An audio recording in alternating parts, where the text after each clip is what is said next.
Nós vamos meditar na palavra de Deus no livro de Ezequiel novamente. A última vez que eu preguei foi aqui.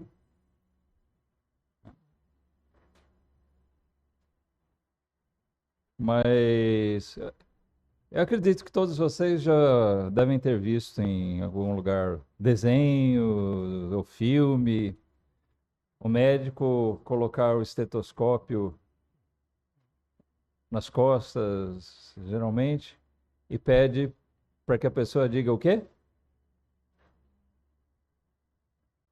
Não sabem? Não? 33. Nunca viram isso? Nossa, não é do tempo de vocês, não? Olha só. Eu sempre achei, eu vi isso em filmes, em desenhos. O médico coloca ali para escoltar, né? Escoltar o pulmão, a saúde do pulmão.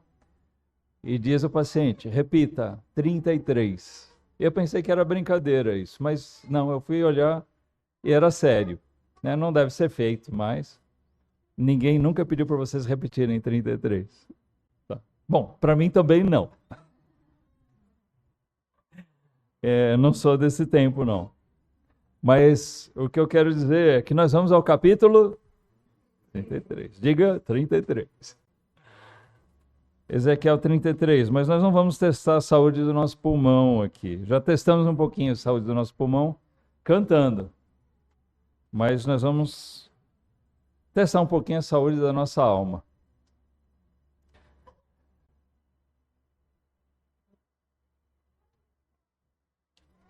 Eu vou tentar aqui ser conciso. Nós vamos pegar esse capítulo, vamos ler ele todo, não de uma vez, por blocos, tá bom? Mas são 6h21 agora. Não pretendo demorar mais de 1h30. Brincando. Mas, falando sério agora, esse capítulo traz para nós uma mensagem bem severa. Ele fala de aviso e fala da necessidade de uma decisão. O contexto é de que Deus fala ao profeta Ezequiel sobre a necessidade dele dar uma espécie de último aviso à nação de Israel. Na verdade, o Império Babilônico, né, através de Nabucodonosor, já havia levado parte da nação de Judá, o Reino do Sul, cativa. Mas aqui faltava ainda o complemento. Deus iria destruir aquela nação, destruir Jerusalém, destruir o templo, com o peso, era o peso da mão de Deus mesmo, sendo exercido ali através daquele reino tirânico da Babilônia. Isso devido ao pecado de Israel. A desobediência deles, a falta de temor da parte deles. Deus enviou vários profetas. Desde o início, Deus falou pela boca de Moisés, deu a ele a lei, e aquele povo se corrompeu, e várias vezes Deus exortou, ao longo de anos, décadas, séculos. E eles tiveram altos e baixos, mas chegou aquele momento que Deus sacramentou aquilo que ele dizia a eles que iria fazer.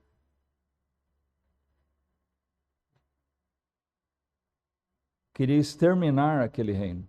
Aquele reino que, num determinado tempo, foi tão próspero.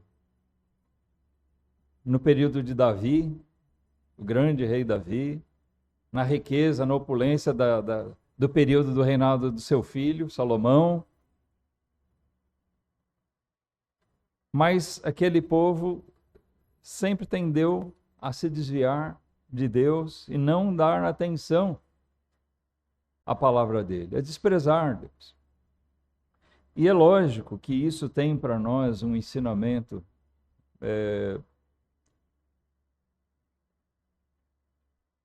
presente. E isso não é uma coisa que simplesmente ficou para trás, ficou na história. Mas isso deve ensinar para nós, hoje, muita coisa.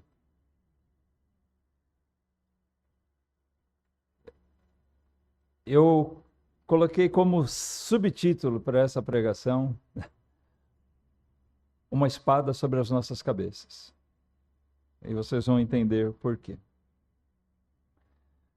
No primeiro bloco do capítulo 33, nós vamos ler aqui, vou convidar vocês a abrirem suas Bíblias, que já estão lá no capítulo 33 de Ezequiel. Repitam comigo, 33. Nós vamos ler de 1 a 9 agora.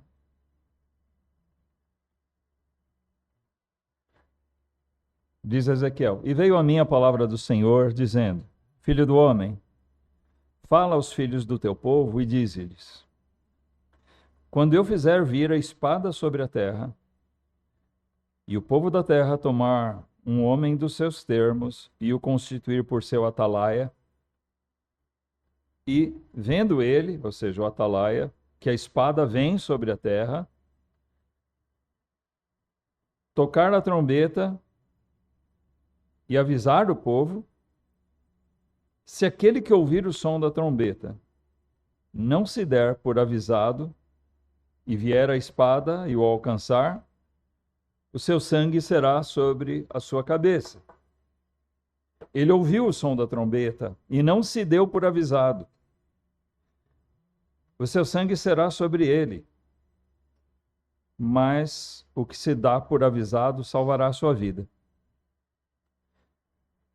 Mas se quando o atalaia vir que vem a espada e não tocar a trombeta e não for avisado o povo e a espada vier e levar uma vida dentre eles, este tal foi levado na sua iniquidade.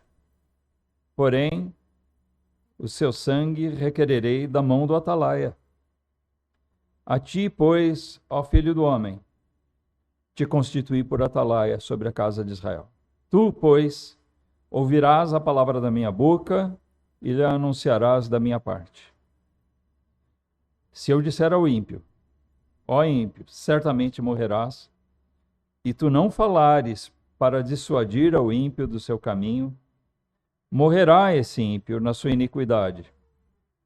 Porém, o seu sangue eu requererei da tua mão.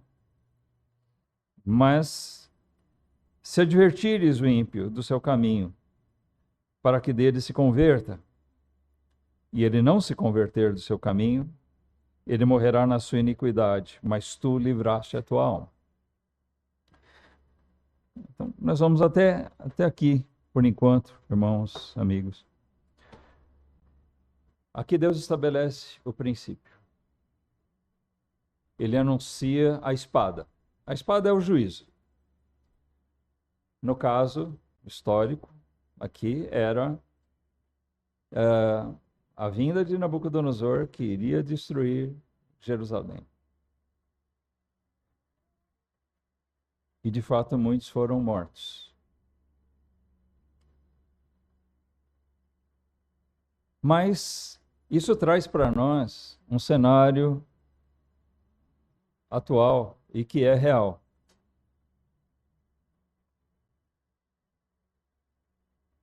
O povo hoje vive debaixo de um peso, de uma espada. Não é um reino que vai vir para dominar o Brasil. Né? Isso é universal, é global. Essa espada é o juízo de Deus mesmo. Uma coisa que tem acontecido, particularmente aqui no Brasil, nós temos muitas igrejas, muitas denominações. Mas um tema que tem ocupado poucos púlpitos é o inferno. Muito poucos têm pregado sobre o inferno, sobre o juízo. Ah, vem aqui, que aqui você vai ouvir uma palavra agradável. Aqui é a igreja da família, aqui é a igreja onde você vai encontrar isso, aquilo. Cura, conforto, amizade. Olha, tem coisas boas.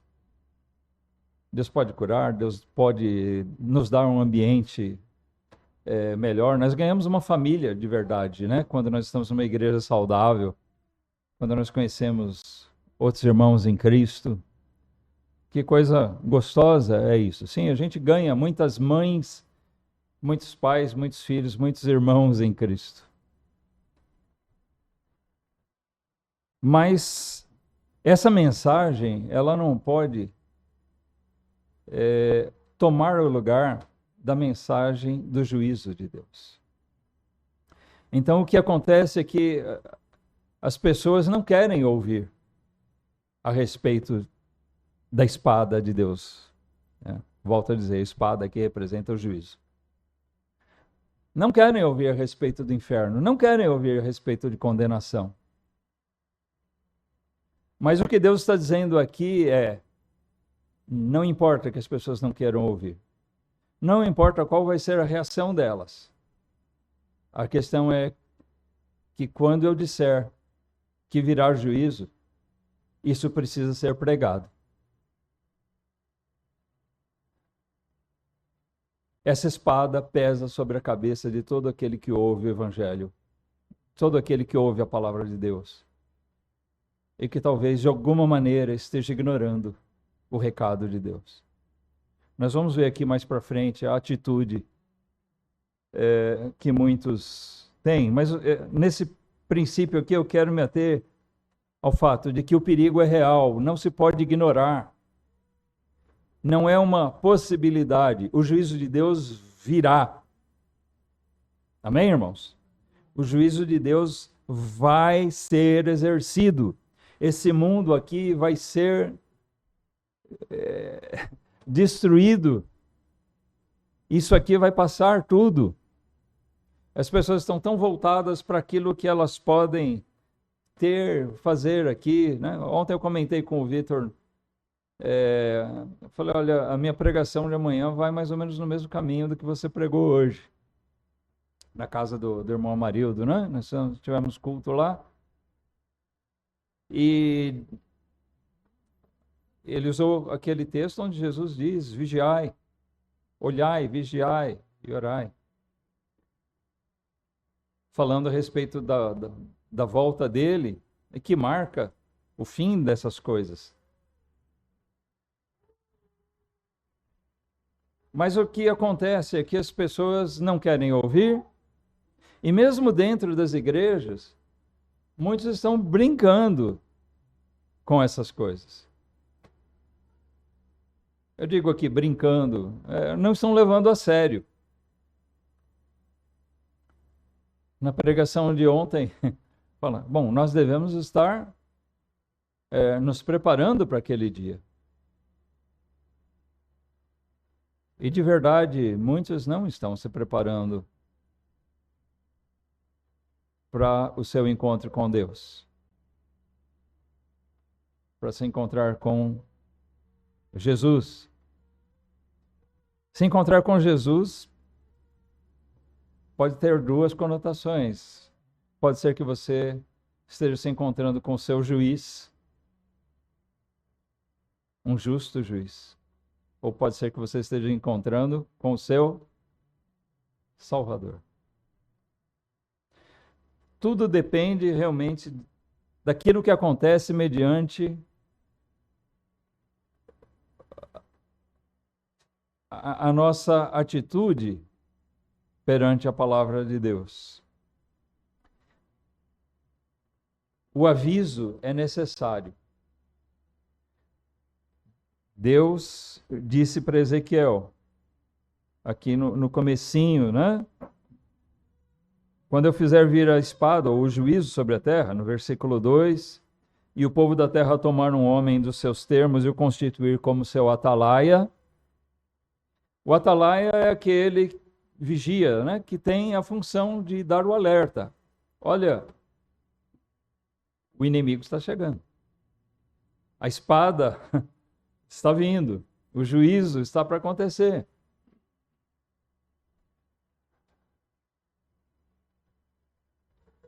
E em seguida Deus diz, Ezequiel, eu mesmo estou colocando você como atalaia.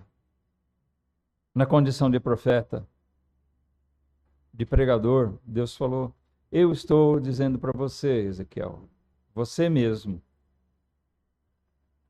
anuncia ao povo que a espada está chegando.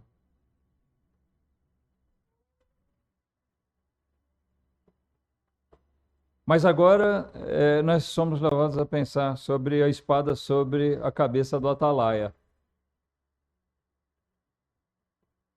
Aquele que tem a função de dar o alerta. Se nós conhecemos a verdade, se nós cremos mesmo na palavra de Deus, no juízo de Deus, assim como na salvação que Ele nos concede por meio da graça, se nós temos condição da miséria, temos conhecimento, consciência, melhor dizendo, da miséria do nosso ser por conta do pecado, nos arrependemos disso e enxergamos que assim nós estamos nos preparando para encontrar com o nosso Senhor. Para nós também foi dada uma missão de atalaia. Amém, irmãos? Nós não somos como Ezequiel exatamente.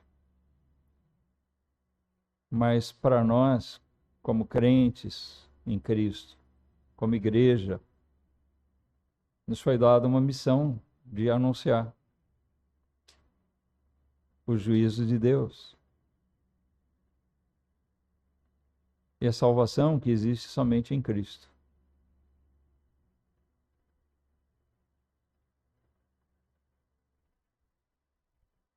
O silêncio dos atalaias joga sobre eles uma culpa. Notem que Deus diz, se o ímpio morrer,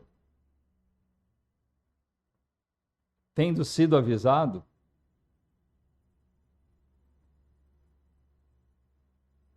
o juízo vai ser sobre ele. Mas o atalaia fez o seu trabalho, fez o seu dever. Mas existe um peso sobre o atalaia. Se nós não dermos o sinal, o ímpio vai morrer do mesmo jeito que morreria se ele tivesse ouvido e ignorado. E ele não vai ser inocentado por isso. Sabe, é uma coisa que muita gente às vezes não para pensar. Tem muitas pessoas que morrem sem ouvir do Evangelho. E eles não são salvos porque morreram na ignorância. Não.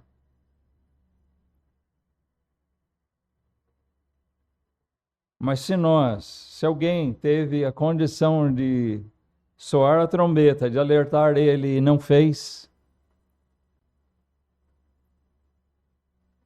Deus faz desse culpável. Esse sangue vai ser requerido dele. Nós somos cercados às vezes por pessoas, nosso círculo de amizades, de trabalho, e nós precisamos pensar nisso, irmãos. Essa espada pesa sobre a minha cabeça também. Eu penso nisso.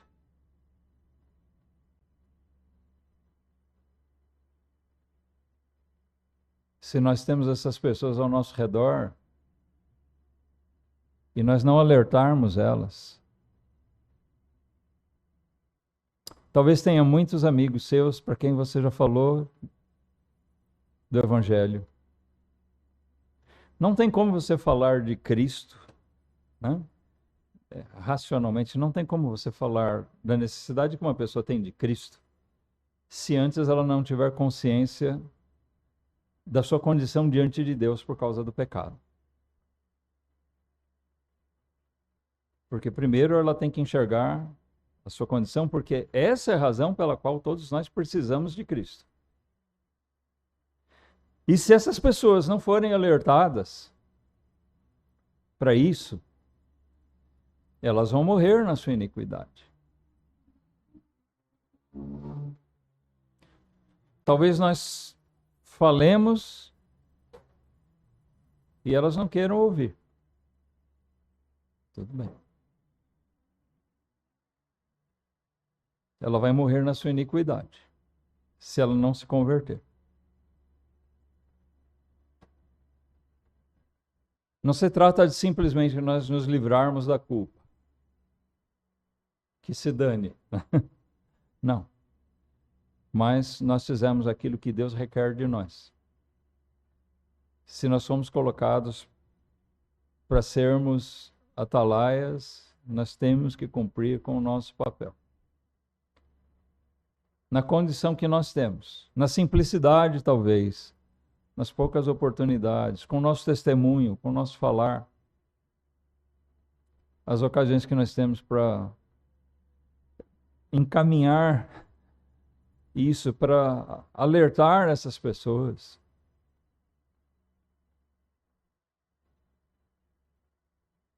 É importante que a gente pense, todas essas pessoas que estão ao nosso redor e que estão sem Cristo, se elas morrerem assim, todas elas vão enfrentar o juízo eterno, a espada, o inferno. E nós temos que pensar, o que eu fiz em relação a essas pessoas? Se nós pregarmos para todas elas e todas elas perecerem assim, nós vamos lamentar, não é verdade? Mas fizemos o nosso trabalho. Mas se nós nos calarmos, não que nós vamos ser lançados no inferno por isso, mas Deus diz, eu vou requerer o sangue deles da tua mão também. Eles vão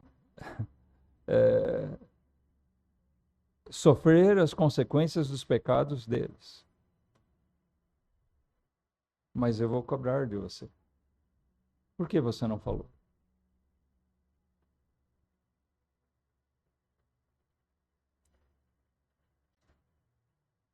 Pensem quantas pessoas estão ao nosso redor.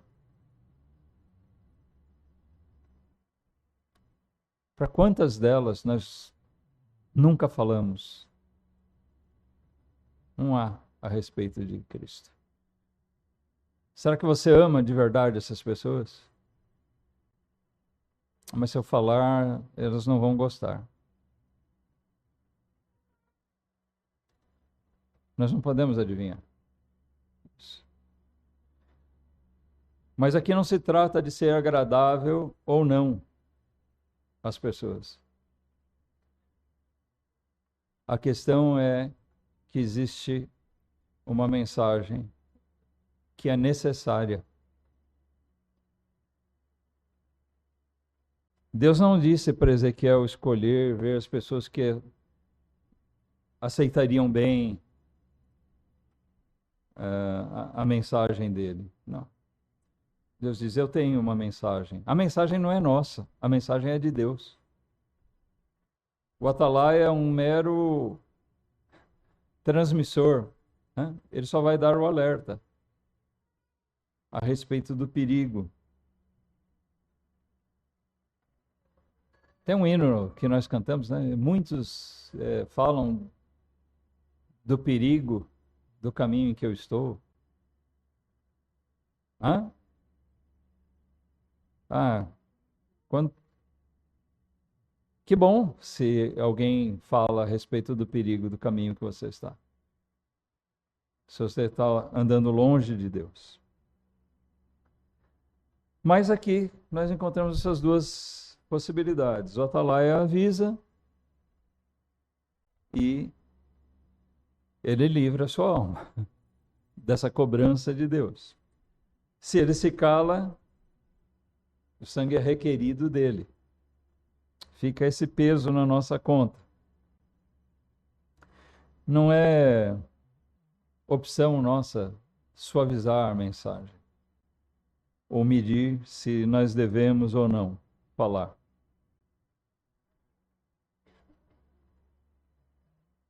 A verdade é que compete a nós cumprir aquilo que nos foi dado da parte de Deus, a missão que nos foi dada.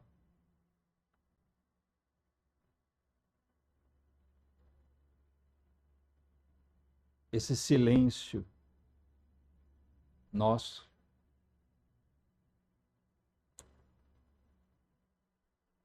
pode ser um silêncio carregado de sangue.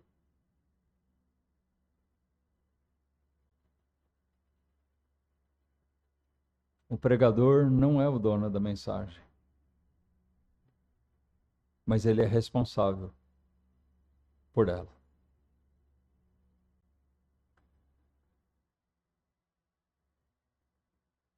Vamos seguir aqui para o segundo bloco do capítulo. Versículo 10.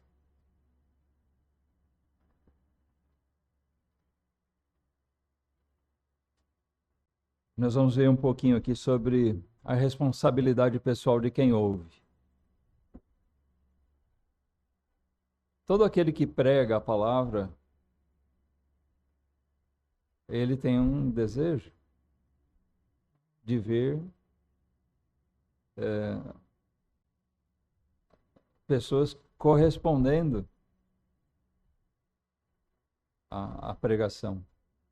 Se nós damos o alerta, se nós pregamos sobre o perigo da condenação eterna, a necessidade de arrependimento, a necessidade de fé em Cristo, e alguém manifesta essa fé, olha, hoje eu entendo a minha condição de pecador, eu entendi e agora eu creio em Jesus, eu entrego a minha vida a Ele.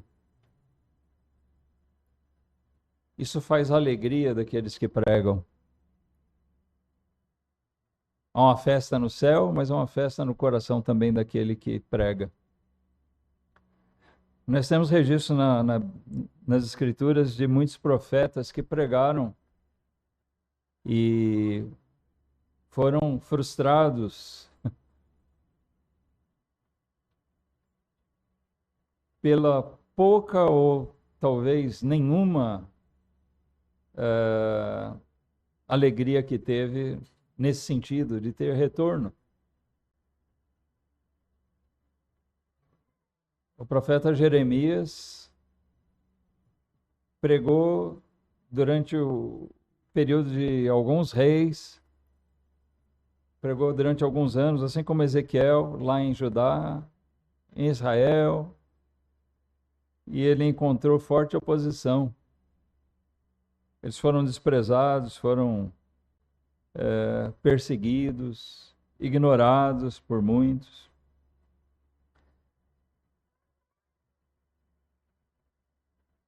E assim também muitos hoje ouvem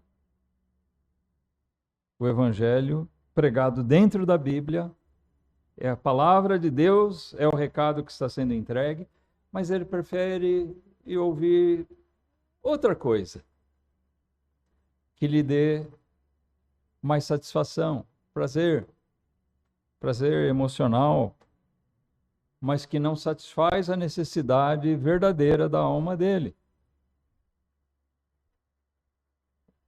O pregador, né, nós não estamos aqui para fazer membros de igreja, para fazer um crescimento numérico visando nossa grandeza. O que realmente interessa é que almas sejam salvas pela pregação, porque Cristo esteja sendo anunciado.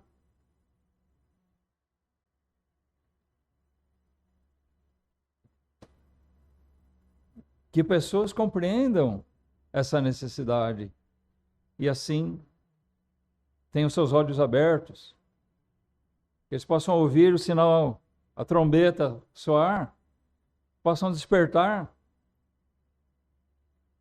e tomar a atitude necessária para escapar a esse juízo tão grande. Vamos lá, versículo 10. Deus segue dizendo a Ezequiel: Tu, pois, filho do homem, dize à casa de Israel: Assim falais vós, dizendo: Visto que as nossas transgressões, os nossos pecados estão sobre nós, e nós desfalecemos neles, como viveremos então? Bom, não tem esperança para nós? Se o que você está dizendo é verdade, se nós estamos em transgressão contra Deus, os nossos pecados estão sobre nós, não tem esperança?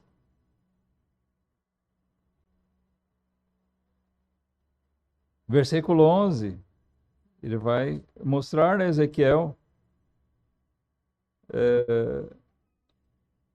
que esse pensamento, essa atitude, ele iria encontrar, ele iria enfrentar, mas era um pensamento errado. Versículo 11, Deus fala assim para Ezequiel: Dize-lhes: Vivo eu, diz o Senhor Deus, que não tenho prazer na morte do ímpio, mas tenho prazer em quê? Em que o ímpio se converta do seu caminho e viva. Convertei-vos dos vossos maus caminhos, pois por que razão morrereis, ó casa de Israel? Tu, pois, filho do homem, dize aos filhos do teu povo: A justiça do justo não o livrará no dia da sua transgressão, e quanto à impiedade do ímpio, não cairá por ela no dia em que se converter da sua impiedade. Nem o justo poderá viver pela sua justiça no dia em que pecar. Quando eu disser ao justo que certamente viverá, e ele, confiando na sua justiça, praticar a iniquidade, não virão à memória todas as suas justiças, mas na sua iniquidade que pratica, ele morrerá. Quando eu também disser ao ímpio: Certamente morrerás, se ele se converter do seu pecado e praticar juízo e justiça, restituindo esse ímpio o penhor, indenizando o que furtou, andando nos estatutos da vida e não praticando iniquidade, certamente viverá, não morrerá. Aqui, né, agora há pouco eu mencionei a pregação de ontem do Vitor, mas agora isso me faz pensar na pregação de hoje pela manhã do irmão Daniel. A fé verdadeira é aquela fé que se mostra pelas obras. Consequência natural da fé. E aqui ele diz isso. Não é que esse homem vai ser salvo porque ele devolveu o que ele havia roubado, porque ele simplesmente fez boas obras. Mas isso demonstra o que aconteceu na vida dele. Diz o versículo 16: de todos os seus pecados que cometeu, não se terá memória contra ele. Juízo e justiça fez, certamente viverá. Olha, por mais que ele tenha pecado, mas ele se arrependeu. Ele se converteu, ele se voltou a Deus arrependido. Senhor, tem misericórdia de mim, pecador.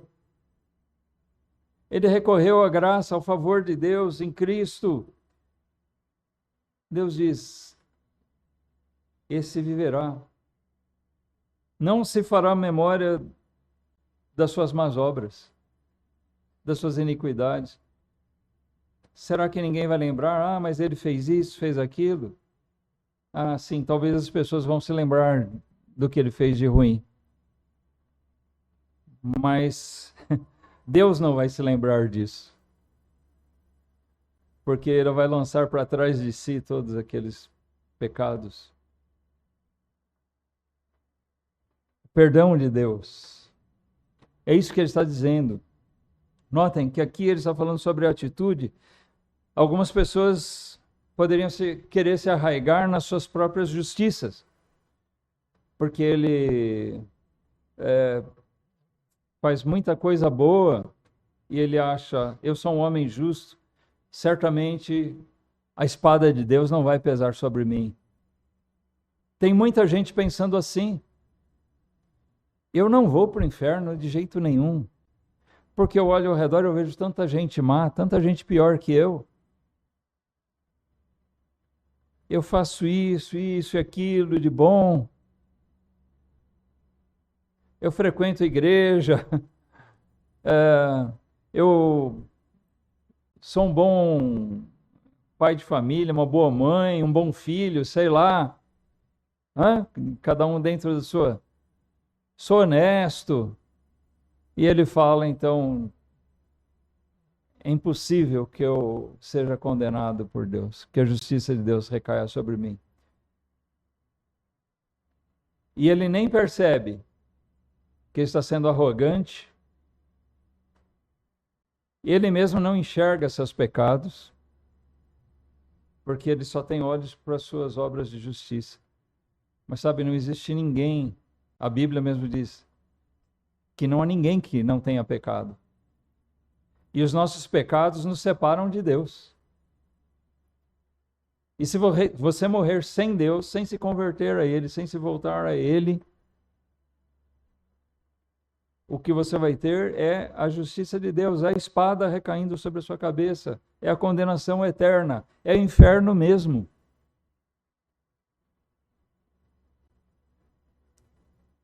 Volto a dizer, essa mensagem não é minha.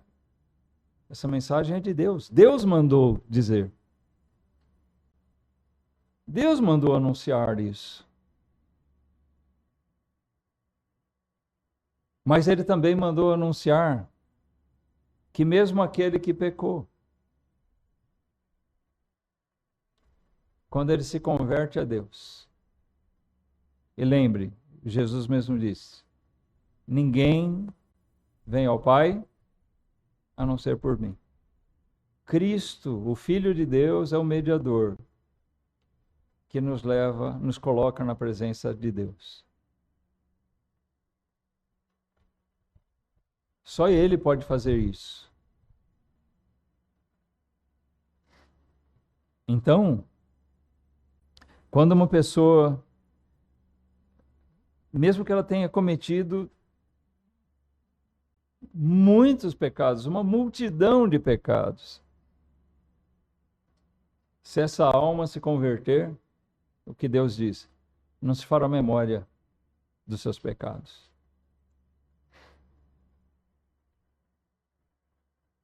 Versículo 16 aqui, né? De todos os seus pecados que cometeu, não se terá memória contra ele. Juízo e justiça fez, certamente viverá. Por quê? Ele foi feito uma nova criatura. Em Efésios 2, nós temos talvez a mais perfeita definição a respeito da salvação. Resumida, que nós somos salvos pela graça, pelo favor de Deus, nunca pelas nossas obras. Efésios 2, 8 a 10. Todo aquele que for salvo, for livre da espada, do juízo de Deus, isso só vai ter acontecido por um motivo: pela graça, que é o favor de Deus. Um favor que nós não merecemos, mas um favor que nós alcançamos através da fé, mediante a fé, por meio de Cristo. Pela graça sois salvos, por meio da fé. Isso não vem de vós, é dom de Deus. Não vem das obras, para que ninguém se glorie. Ninguém vai poder dizer, eu vou ser salvo ou estou salvo porque eu sou justo, porque eu sou bom. Não. Nós podemos dizer, eu sou salvo, eu tenho certeza da minha salvação, mas não porque eu sou bom, mas porque aquele que é bom intercedeu por mim. Porque Jesus me resgatou dos meus pecados.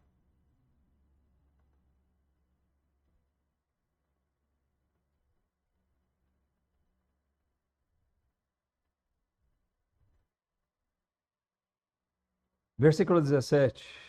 Todavia os filhos do teu povo dizem, não é justo o caminho do Senhor, mas o próprio caminho deles é que não é justo.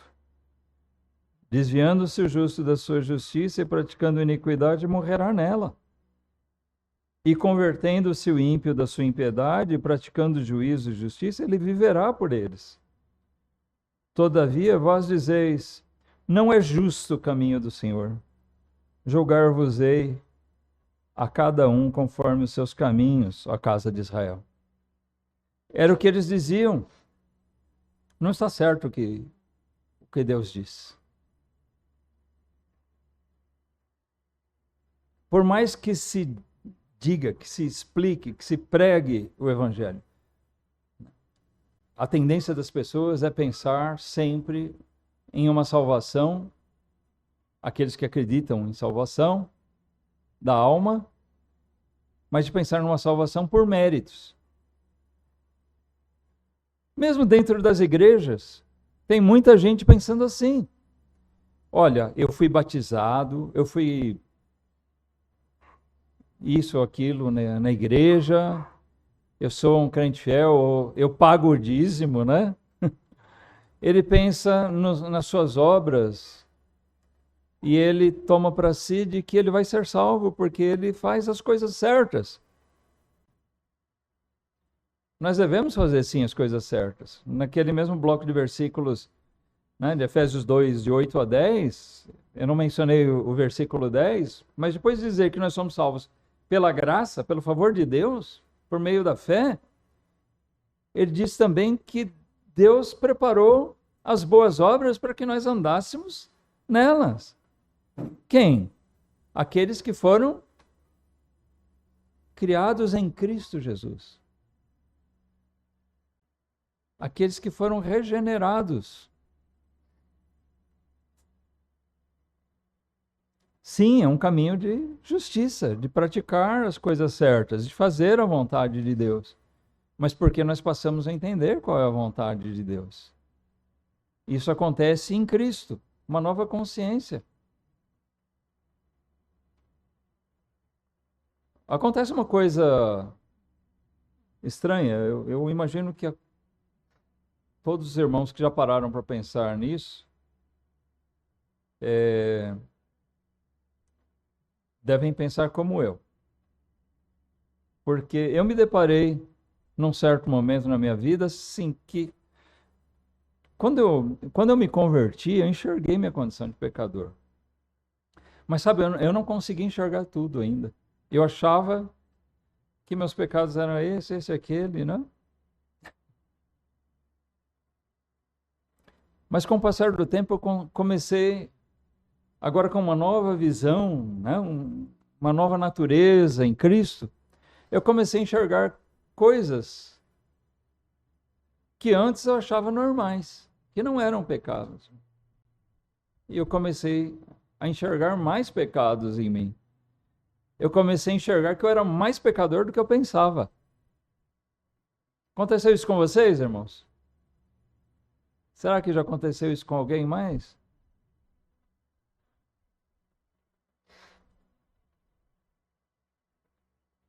Mas mediante a Bíblia, isso é um bom sinal, porque à medida que nós vamos sendo santificados, nós vamos enxergando o pecado e para deixar ele, porque Deus preparou para nós um caminho de boas obras. Ele nos mostra o que é certo, o que é errado, nos faz amar, ter prazer na palavra de Deus e buscar essa verdade, aplicar, praticar essa verdade. Então, nós temos aqui uma coisa diferente do que aquele povo dizia. Hoje muitas pessoas continuam andando com esse mesmo pensamento. Os caminhos do Senhor não são justos. Deus diz, você nunca vai ser salvo por meio das suas obras, por sua justiça. Ele está dizendo isso aqui, ele diz isso em toda a Bíblia. Você vai ser salvo pela misericórdia de Deus. Tem gente que acha que no Antigo Testamento as pessoas eram salvas por guardar a lei. Mas quando nós realmente examinamos a Bíblia, nós encontramos que ninguém cumpriu toda a lei. Aqueles grandes personagens, nem Moisés cumpriu toda a lei. Por mais fiel que ele tenha sido. Só Jesus realmente cumpriu completamente a lei. Aliás, a lei apontava para ele. E assim, nós enxergamos que o caminho que Deus preparou é um pouco diferente daquele que nós somos levados a imaginar. Se você ainda pensa que vai encontrar o favor de Deus por conta do que você faz aqui, do que você está enganado. Ou você continua rejeitando. A palavra de Deus diz, você vai ser salvo pela graça, pelo favor de Deus, por meio de Jesus, pela fé em Jesus, não por suas obras. Ah, não, mas isso não está certo. Deus diz aqui, aquele que pecou, mas ele se converteu, não se fará memória dos seus pecados. Por quê? Porque a graça de Deus transformou aquela vida.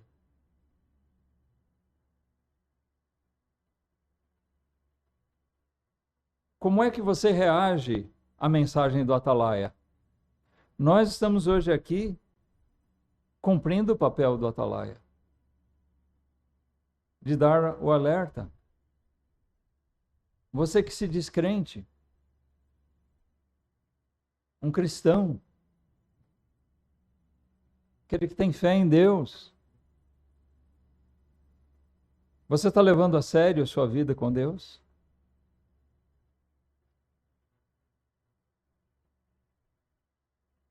Se você ainda não sabe bem o que você é, qual é a sua condição, não tem certeza da sua condição com Deus, será que você está dizendo, olha, não pode estar certo isso? Examine as Escrituras. Nós não podemos ter medo de dizer às pessoas, leia a Bíblia. Amém, irmãos?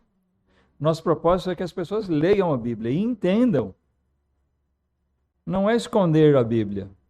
Não, vamos fazer aqui um teatro, vamos fazer aqui alguma coisa, né, para divertir a pessoa. Deixa a Bíblia, o que muitas igrejas estão fazendo hoje. Estão enfiando a Bíblia na gaveta. Cita lá alguma coisa, É comum a gente ver aí na internet, né, pregadores que ele abre, lê um versículo, ou ele cita de memória e depois fala só o que passa na cabeça dele. Não pode ser assim. Leia a Bíblia. Procure entender, examinais as Escrituras, porque cuidais ter nelas a vida eterna. E é nela que nós vamos encontrar Jesus.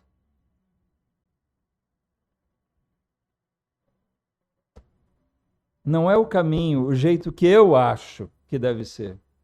É o caminho de Deus. Não podemos dizer, como aquele povo disse, não é justo, não é certo o caminho do Senhor. Não, o caminho do Senhor é certo, sim. É justo. E nós temos que conhecer e entender o caminho do Senhor e viver nele. Viver por ele.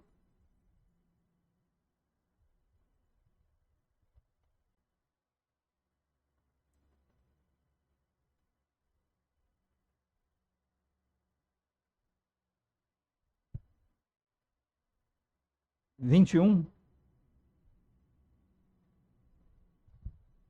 Vamos ao terceiro bloco aqui, rapidinho. A realidade que nós encontramos. O povo ouve, mas não obedece. Foi o que aconteceu lá. A coisa mais triste é essa. Quando as pessoas ouvem e não obedecem, ignoram, desprezam. Ele diz aqui no versículo 21. Sucedeu que no ano 12º do nosso cativeiro, notem, eles já estavam há 12 anos em cativeiro na Babilônia, parte da nação, mas Jerusalém ainda não tinha sido destruída. Mas ele diz assim, no 10º mês desse 12º ano, aos 5 do mês, no dia 5, veio a mim um que tinha escapado de Jerusalém, dizendo, a cidade está ferida. Olha, chegou o momento de que Deus exerceu, né? A espada recaiu sobre Jerusalém. Versículo 22 diz, ora, a mão do Senhor estivera sobre mim pela tarde, antes que viesse o que tinha escapado. E ele abrira a minha boca antes que esse homem viesse ter comigo pela manhã. E abriu-se a minha boca e não fiquei mais calado. Então veio a mim a palavra do Senhor dizendo, filho do homem, os moradores desses lugares desertos da terra de Israel falam, dizendo, Abraão era um só e possuiu essa terra, mas nós somos muitos. Essa terra nos foi dada em possessão. Dize-lhes, portanto, assim diz o Senhor Deus, comeis a carne com o sangue, e levantais os vossos olhos para os vossos ídolos, e derramais o sangue. Porventura possuireis a terra? Vós vos estribais sobre a vossa espada, cometeis abominação, e cada um contamina a mulher do seu próximo, e possuireis a terra? Assim lhes dirás, assim disse o Senhor Deus, vivo eu, que os que estiverem em lugares desertos cairão à espada, e o que estiver em campo aberto entregarei às feras para que o devorem, e os que estiverem em lugares fortes e em cavernas morrerão de peste, e tornarei a terra em desolação e espanto, e cessará a soberba do seu poder, o orgulho, né? E os montes de Israel ficarão tão desolados que ninguém passará por eles. Então saberão que eu sou o Senhor, quando eu tornar a terra em desolação e espanto, por causa de todas as abominações que cometeram. Então aqui nesse bloco, Ezequiel fala sobre o que aconteceu logo em seguida. A arrogância demonstrada pelo povo, Deus mostra para ele, olha, eles dizem, Abraão era um só e Deus deu para ele isso aqui. Agora essa terra foi dada em possessão para nós. Ninguém vai nos tirar daqui, não. Essa história que vocês, profetas, estão dizendo, isso é impossível, isso é um absurdo. É como muita gente age. Você prega o evangelho, isso é bobagem. Vocês são uns tontos que acreditam nesse livro aí, né? Na Bíblia. A gente vê muito, cada vez mais as pessoas estão se tornando profanas. Sabe, algumas décadas atrás, eu já posso falar assim, né? Porque eu já vivi algumas décadas. Mesmo as pessoas que não criam na Bíblia, elas tinham um certo respeito ainda em falar sobre isso. Eles não queriam se curvar diante de Deus, mas eles também respeitavam, né? Hoje não, cada vez mais, a gente vê muito isso nas redes sociais, zombaria, desprezo. Zombaria mesmo, fazendo piada, chacota, desprezando os que creem, ironizando as coisas da Bíblia. E a gente vê cada ignorância, a gente vê a tamanha ignorância dessas pessoas, muitas vezes falando do que elas não entendem. E assim nós vemos que aquele povo estava dessa maneira. Isso é tudo bobagem, o que esses profetas estão dizendo. Essa terra é nossa, ninguém vai tirar a gente daqui. Jerusalém era uma cidade murada. Eles se julgavam assim muito seguros ali. Mesmo que parte já tivesse sido levado no cativeiro, eles achavam que nunca eles seriam destruídos. Não acreditaram no peso da palavra de Deus. Aí nós temos que perguntar, será que você tem considerado o peso da palavra de Deus? O juízo de Deus? Ou você leva na brincadeira? Seja você membro da igreja ou não, é algo que nós todos realmente precisamos pensar. Como é que nós estamos lidando com as coisas de Deus? Será que eu estou realmente levando a sério? Ou de alguma maneira eu estou agindo como quem dissesse: isso é bobagem. Isso não vai acontecer.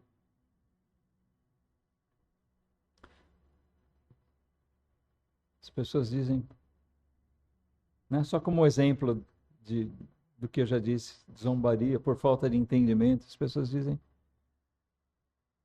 como é que pode isso? Uma condenação eterna? Uma pessoa vive aqui, sei lá, 20, 30, 50, 60, 70, 80 anos, e porque ela morreu nos seus pecados, ela vai ser condenada por uma eternidade? Que injusto! Que bobagem, que tolice, coisa absurda. Tem muita gente que pensa assim. Espera aí. Volto a dizer, essa mensagem não é nossa. É o que a Bíblia ensina. A palavra de Deus. Ou você crê na palavra de Deus ou não.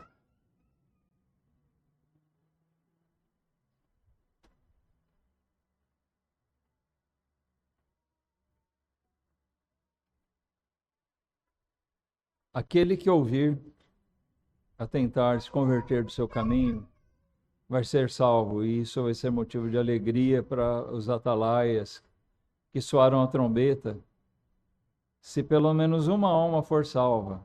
Mas se o atalaia não soar sua trombeta E mesmo que um único homem se perca, o sangue vai recair sobre ele. Mas por último, Deus ainda fala de um perigo nos últimos versículos. Tá?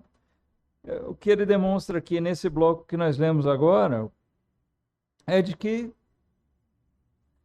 aquele povo não deu ouvidos a nenhum dos profetas. Os verdadeiros profetas. Tinha os falsos profetas que diziam para eles, não, isso não vai acontecer. E eles preferiam crer nesses falsos profetas. E deu no que deu. Muitos desprezavam esses profetas. Jeremias foi preso, quase foi morto. E alguns foram de fato mortos. Mas às vezes acontece uma coisa um pouco diferente. E Deus fala sobre isso aqui nesses versículos finais. Versículo 29. Desculpem, versículo 30. Nós paramos no 29. Né? Quanto a ti, ó filho do homem, os filhos do teu povo falam de ti junto às paredes e nas portas das casas, e falam um com o outro, cada um a seu irmão, dizendo, vinde, peço-vos, e ouvi qual seja a palavra que procede do Senhor. E eles vêm a ti, como o povo costumava vir, e se assentam diante de ti, como o meu povo, e ouvem as tuas palavras, mas não as põem por obra. Pois lisonjeiam com sua boca, mas o seu coração segue a sua avareza.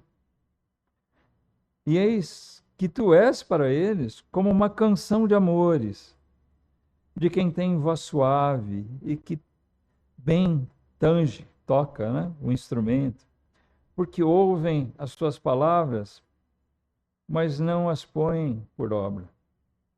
Mas quando vier isto, eis que está para vir, então saberão que houve no meio deles um profeta. Do que Deus está falando aqui para Ezequiel? Ezequiel, não se iluda, tá? Fique sabendo disso. Muitos vêm para te ouvir, mas eles até acham bonito o que você prega. Ele usa aqui uma expressão como canção de amores, de quem tem voz suave. Né? Aquela música romântica, aquela coisa gostosa de ouvir. Bem cantada, bem tocada, né? As pessoas até lisonjeiam, elogiam. Nossa. Eu já comentei aqui algumas vezes. Quantas vezes eu ouvi isso, de novo, nas minhas décadas de carreira cristã? Quantas vezes eu ouvi isso de pessoas que vieram visitar, né, essa igreja, outras igrejas onde eu fiz parte? Nossa, vocês abrem a Bíblia, interessante. É bonito, porque aqui se explica a Bíblia. Aqui se lê a Bíblia. Isso é muito bom. E a gente fica animado, né? Pensa, essa pessoa observou isso, ela vai seguir a palavra, ela gostou e ela vai buscar nisso. Amém. Só que essa pessoa não aparece mais.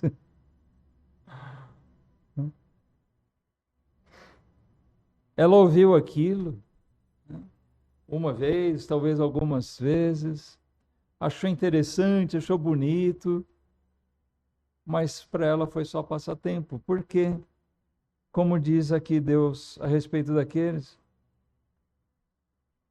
o seu coração segue sua própria avareza, o seu próprio caminho, né? Ele usa aqui a avareza como sinônimo, representação do seu próprio pecado. Eu falo, eles seguem seu próprio caminho. Eles ouvem, mas não fazem nada.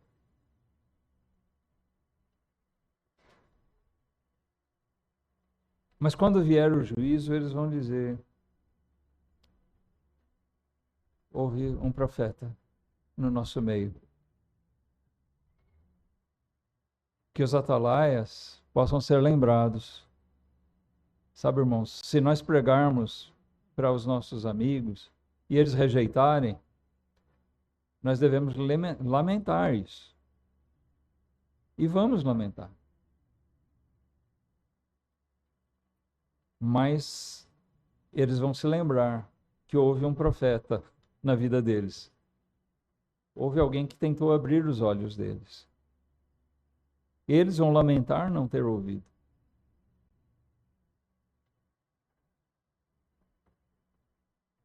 Nós estamos todos debaixo dessa espada. O crente como o atalaia, com a responsabilidade de pregar. E ai de nós se não pregarmos.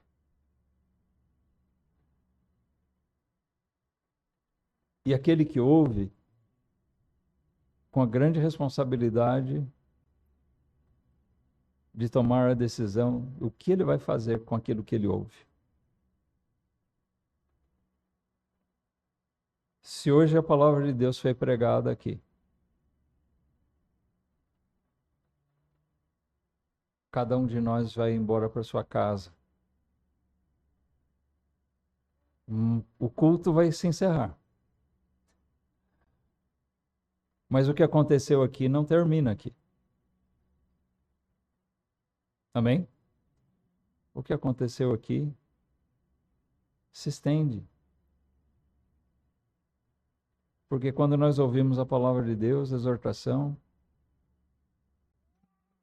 atitudes precisam ser tomadas.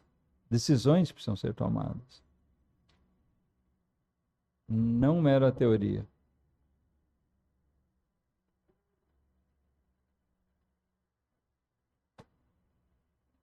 Que não seja o caso desse versículo 32. Que o pregador seja para eles, né? Hoje eu sou o pregador, em outros momentos outros irmãos estão pregando aqui. Nós não somos os únicos pregadores de Deus. Deus tem um exército trabalhando, né? Existem os fraudulentos, sim. A gente precisa separar bem as coisas, os lobos devoradores, mas existem milhares de crentes que estão pregando a palavra de Deus. Não só pastores, servos de Deus que estão pregando, que estão anunciando, evangelistas, missionários, irmãos comuns, vizinhas, vizinhos que estão procurando falar de Cristo. O evangelho entrou na minha casa, na minha família, de verdade mesmo, por uma vizinha que pregou o evangelho para minha mãe. Ela foi o atalaia e ela, sem saber, pelo suor da trombeta dela, teve várias pessoas que foram resgatadas, foram livres. Que a gente possa ser esse atalaia e que a nossa pregação não possa ser simplesmente uma canção agradável de ouvir. É lógico que a gente não quer ser desagradável. Eu espero que você vá embora hoje aqui satisfeito de ter ouvido a palavra de Deus. Foi bom. Mas não para me envaidecer ou para me engrandecer. Foi bom porque você fala, eu precisava ouvir isso. E saiba, se você precisava ouvir isso, não é porque eu tinha a palavra certa, mas porque Deus me mandou fazer. Que Deus possa abençoar cada um de nós. Que cada um saiba como lidar com o soar dessa trombeta, com o alerta de Deus, com a palavra que é pregada. Que você possa lidar bem com isso e tomar as melhores decisões na sua vida. É o nosso desejo, a nossa oração.